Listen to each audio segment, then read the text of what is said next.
Koolipäev oli õudselt väsitav ning mu keha on pisut nõrk, aga praegu istun ma oma auto tagaistmel ja diiselmootor laulab mulle vaikset laulukest. Küll on hea, et sain kupatada rooli taha peeglisse Laura, kes aloautoga vahest tiirutamas käib. Ma kiikan õhtu pimeduses tähti taevas ning nüüd teel koju on aeg kõike taas meenutada.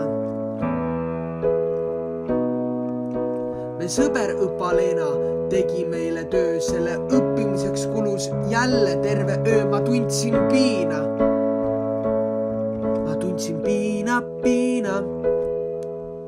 Leisi käskis õppida igasugust pahna. Eerik Jürgen Ilegi polnud õhtu vahva, ta tundis piina. Ta tundis piina.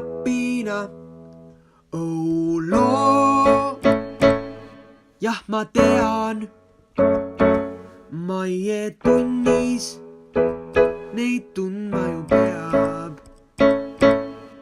Aga see polnud koer, see ei olnud kass, see vist oli ju Florika? Sa teed? Ma pean lennuki peale jõudma ja muuseas, sul on vahtra lehte. Oota! Küllikene tunnis ei lasknud jälle tümni, miks kutsarile eelistasin ma küll kümni. Ma tundsin piina.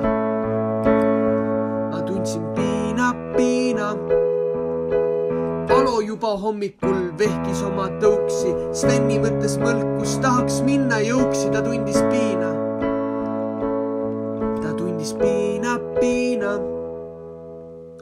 Marika ja Viivi tunnis oli vaikus, kuid koridorist ikka helle naer kaikus. Nad tundsid piina.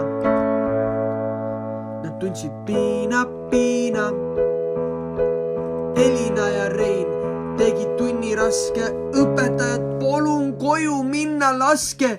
Ma tundsin piina.